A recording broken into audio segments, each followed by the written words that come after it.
folks, and welcome to a very special edition of Bronco Planet. Shad and I, we're all set to set sail down to the Caribbean, get some vitamin D on this white skin, and the Broncos go and hire a head coach. So, this is a big deal. So, we have to have this special edition show, Shad. Yeah, we're going to try and keep it short, but hey, a lot to talk about in a short period of time. So It seemed like it was taking forever for this to kind of fall into place, and then all of a sudden, boom, there it is. Elway on Twitter releases the news. You got to like that. You go from Josh McDaniels, who won't tell you anything, to Elway out there. He's busy on the BlackBerry or whatever he's sending his Twitter out. So appreciate that. So I think it's actually good news. We'll go into the details, but the 14th coach, the Denver Broncos, John Fox, going with the little experience, going with someone we really didn't talk about before, because when we initially did our coaches show, he was still employed. I don't think he was. No, he wasn't even on the docket to be going away. And quite honestly, I think we actually probably cracked a few jokes at his expense, certainly at the expense of his football team. But last we spoke, the Jim Harbaugh saga was certainly in full bloom. The Broncos didn't even get not even a remotely outside shot. Didn't get a meeting. John Mayer whispered a little something in his ear at the Rose Bowl. But he doesn't even get his Stanford buddy even a little look. But hey, you know what? It wasn't realistic. It is what it is. It was a Powerball shot for us. We didn't get a ticket to the game. Jim Harbaugh is going to be a good coach. He gets to stay in his same house. He gets good money. Hey, let him go to San Francisco. Right. If anything, through this process, it made me more excited, more intimidated, and not intimidated, more fired up to have the Broncos come out and do good. After you get the malarkeys out there saying, no, thank you. Well, and you get Harbaugh not even calling you back. So I'm actually, it gets you pumped up.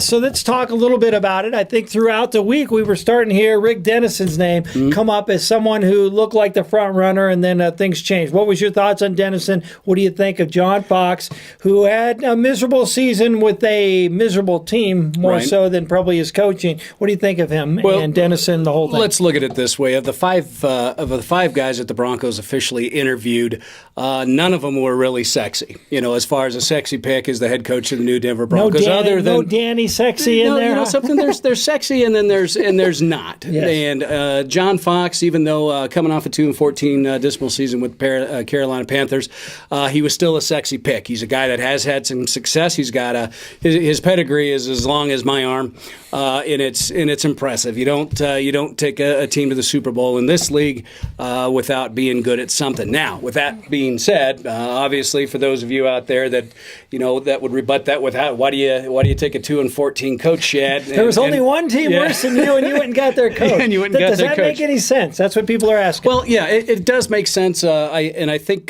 for a fit with the Broncos again, we're just talking about the five guys we interviewed here. So certainly has the most experience. Certainly on the sexy meter, he's a 10 out of the five choices. At least he's not the ugliest guy at the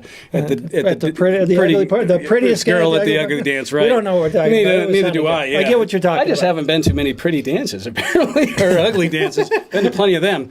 But it's I think it's something that the Broncos had to do. It came out. Elway just absolutely, he must have wowed him in the interview process.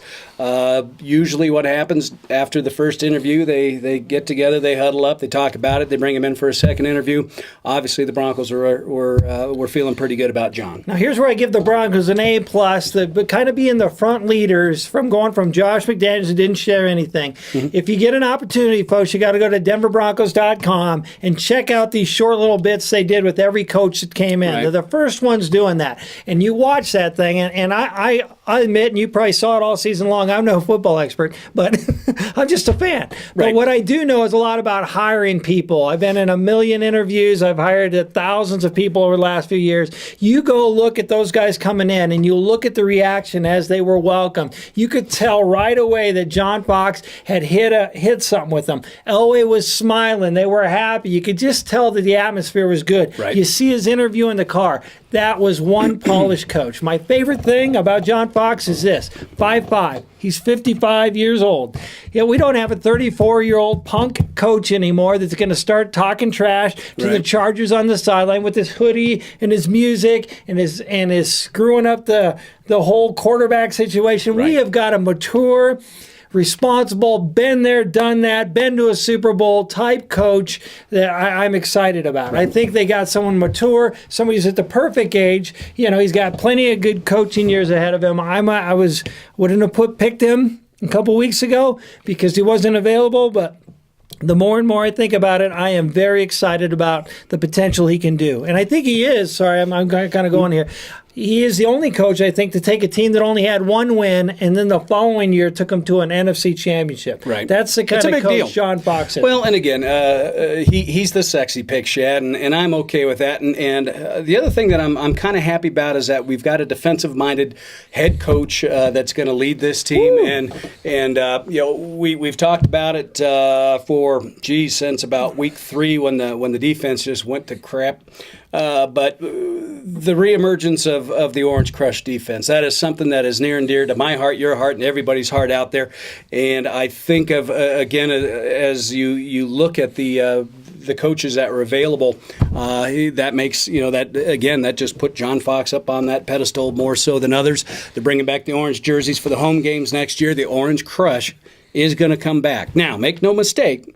This, I don't think with our present personnel we're going to be a 4-12, going from a 4-12 team to an AFC Championship game. You talk about your lottery tickets with this group of guys. I don't see it happening.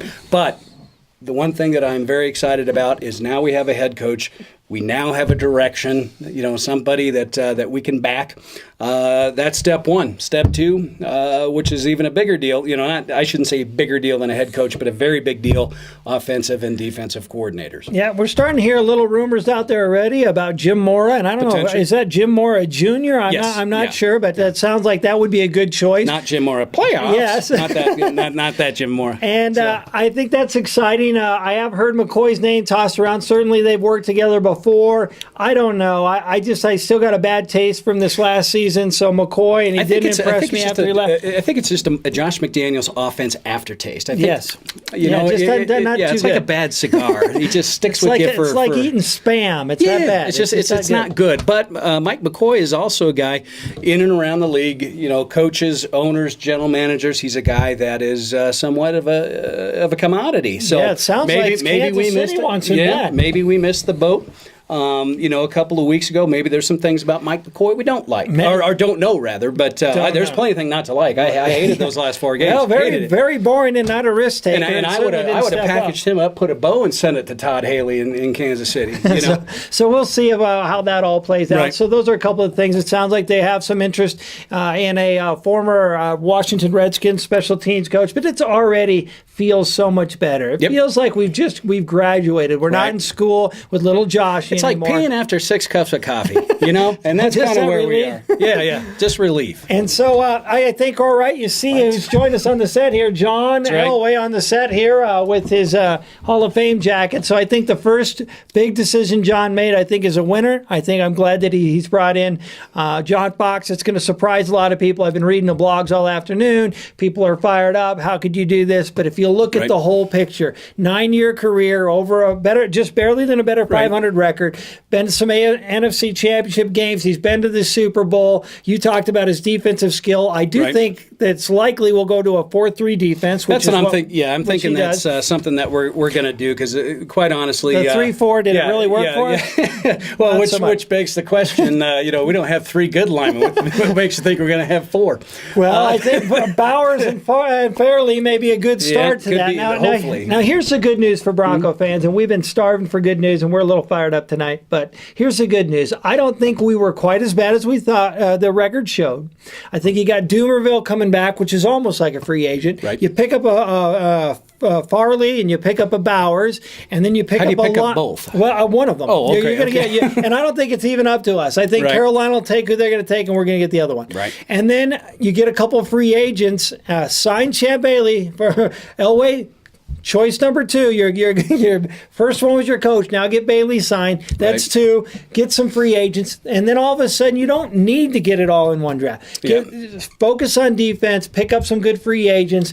Doomerville comes back. Sign Champ Bailey, and all of a sudden I don't think we can. It's going to take a long time to turn this team around. Right. You talk about sexy guys. Who's a free agent? Asamoah out of Oakland. He's arguably Make it number happen. one, Come number on. two. Yeah, between. Could you imagine Champ on one side, Asamoah on the go other? nuts. That is just. You've got two shutdown corners. What else is there? Yeah, hell, just take the other 9 off the field. They'll cover. They'll cover the rest. Yeah, and Seymour's everything will be going to fine. be a free agent. Seymour's probably get what the is franchise up with the tag. Oakland Raiders? I mean, know. good Lord. I know this is called Bronco Planet, but I just got to say this. Al Davis, I don't know what goes on in your head. I just don't get it. You void a contract of arguably the best, cornerback in the league. You can a coach that just led you to the first, decent 500, season decent in season in a couple long, decades. long time. You go 6-0 in your own division. You beat every opponent in your division twice, and you can the guy. I know. Don't get it. That's what I That's all love need to about say. Al Davis, because you know he's just not there. You just know Al's going to screw it up. Just like San Diego bringing back Norv Turner. Yeah. The best thing we got going on for us now is there's more incompetent people in our division than what we he's had his own ourselves. worst enemy. I mean, he absolutely is. Going back to a question that you asked earlier, of course, we love, I think we both love the John Fox pick.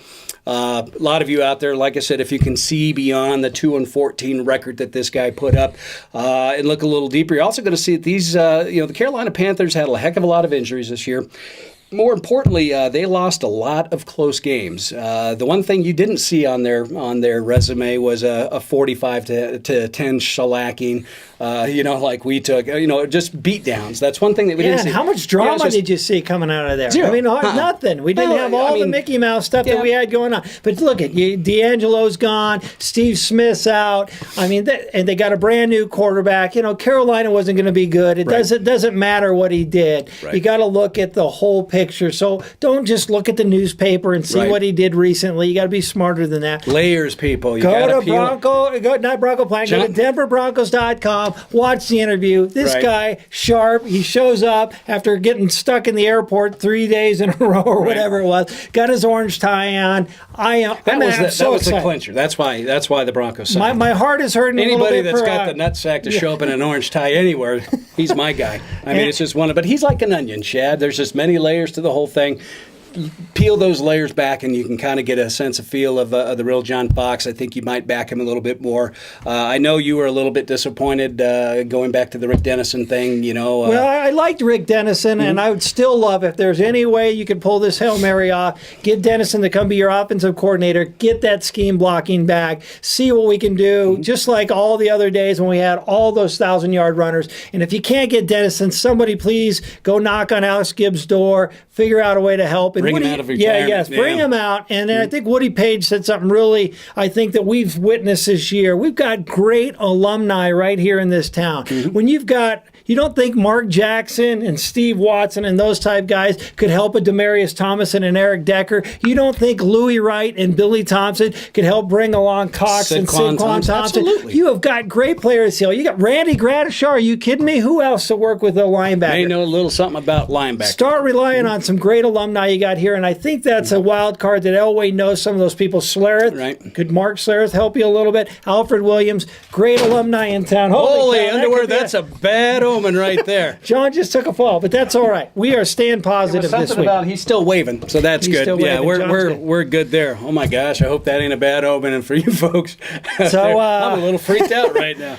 Anyway, that was it, and there's the sentimental people out there talking. Studesville, he came in, he was a rah-rah guy, but what's your thoughts on him? Because there's no way he was going to get serious consideration for the main job. No way he was. But you know something? That guy was put into a position that nobody wants to be put in. So for that, Eric Studesville, I shall give you a courtesy clap. Yes, very nice. Thank you. If you're retained as a as a running backs coach, I would certainly, for the effort the absolute freaking mess that you had to try to pile up and make some sort of a competitive team out of, that took a lot, and there's going to be, Eric Studesville, it's just not your time, and maybe someday down the road it will be. The thing with Rick Dennison and the whole thing about just what you said, and I don't disagree with everything that you just said. the getting the band back together theory, bringing everybody back in, I think works great at the college level. CU up in Boulder has done a very good job at getting the band back together, so to speak. Yep. But, there's a big difference between recruitment and pay for play, which is the difference between this and that. I think what CU did out there was genius. You bring on all this alumni, you generate all this excitement. It's an exciting time. With Dennison, I guess my only problem with Rick Dennison is I love his ties, to the Bronco organization, both as a player and as a coach. When we last saw him here, he went through as an offensive line coach, special teams coach, which, if you remember that year, wasn't a very good special teams for the Broncos. My only problem with Rick Dennison is that his immediate employer, his head coach, have all three been guys that have always been in control, guys who are pulling the strings, guys that are actually calling the plays. Yep. Does Gary Kubiak call the plays in Houston? Yes. What is Rick Dennison, the offensive coordinator? Yep. So he's kind of like a pseudo-offensive coordinator. The Shanahan, I mean, Mike had his hand and thumb on just about everything there is to it. And then, of course, Joshy Boy, he had his hand up everybody's can as far as all aspects of the league. So I think there is potentially a home here for Rick Dennison. It's not usual that a guy from as an offensive coordinator makes a lateral move to an offensive coordinator with another team. It's kind of maybe give him the assistant coach title, something like that. Well, here's where you got to give him kudos. He did come up with the scheme blocking, which took Adrian Foster, who nobody knew about, made him the best rusher in the NFL. He bleeds orange and blue. Yep. He's a great guy. What I was most worried about with Rick Dennison is we know the labor agreements. We know that the camp could be short, and then you got right from the get-go. Even though he's been around the NFL forever, he's been around Denver headquarters more than anybody. He's not been an NFL head coach. Right. You bring in John Fox, 9 seasons. He's been there. There won't be any surprises. And if you're having a short season, that's the kind of leader you need. It's been there, who's done that, who's not going to miss a beat, who's not going to learn. And so it's good news in Denver. One more thing about John Fox. We talked about the orange tie might be the clincher. Another interesting thing to observe about John Fox and potentially why the brain trust of Elway, Ellison, and Xanders came to this conclusion is that John Fox is on tape. He is on record talking about how impressed he was with Tim Tebow back during Pro Day, even before he was drafted the Broncos. So it's, that might be just, one more step towards a head coaching job is that, everybody's on the wagon or off the wagon, it seems like, with Tebow. I was one of them, and it certainly looks now. We do know that Andrew Luck is not coming out. Probably didn't have a shot at him anyhow with Carolina having the overall first pick. So we look past that, and we're going to be looking at Tim Tebow potentially as our guy. I don't think potentially. Tim Tebow's our guy. Yes, and that's what we're going to be year. And who knows? Maybe Brady Quinn gets a bigger shake, a little bit more time in it. Right. Who knows what they're going to do? We have to thank Andrew Luck though, and I like his last name Luck because the Broncos lucked out because it forced them not to be in a position where they were going to try something radical. Right now, it forced them to say, hey, what we have right now in offense is probably pretty good. Let's focus on defense, and the first step is get a defensive-minded coach, and that's what they've done today. So I'm excited. That's true. Very good point. I mean, he did take the focus. So Andrew Luck, we will think about you always because we'll give him. We'll start loving him up like next year when he does hopefully come out and it gets us a whole year to really evaluate Tebow. Everybody was trying to figure it out. Tim after Tebow, this is your shot. Yeah, it's all yours, baby. What you got? Come on, Tim. Yep. So let's see here. I guess I would want to remind you on Super Bowl Sunday, tune in Super Bowl Sunday morning. You got nothing else to do all the way till later in the afternoon. You got to cook your chili, melt the cheese. Get all your stuff lined up. I want you to tune into Bronco Planet. We're going to have the best highlights, including Mark Jackson, Steve Foley. We got great Broncos, Mecklenburg that we talked to. Some of the best fan interviews and some of the people we come to love this year. It's going to be kind of a highlights of some of the greatest. It's a who's who. Yeah, it's a who's who of Bronco Planet, and it has just been such an exciting year in a tub full of poo. And when you're trying to look for a little bit of a bright spot, finally today we got a little bit of that bright spot. I haven't been this happy since Josh was fired.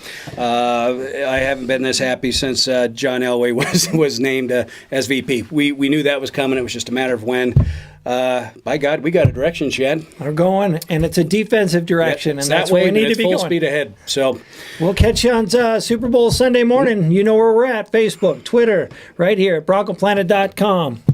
Anything else from you, Dan? Parting thoughts, words of wisdom. John, Fox, don't screw this up. Come on, buddy. We need you bad, I can't buddy. go through we are another down season low. like this. It's just like the stock market. You got to go in when it's low, and then it goes up. Right now, perfect timing, baby. We came in low. Right. Well, we bought you, John. You better freaking deliver, please. Both Johns. Yeah, both Johns. See you Sunday.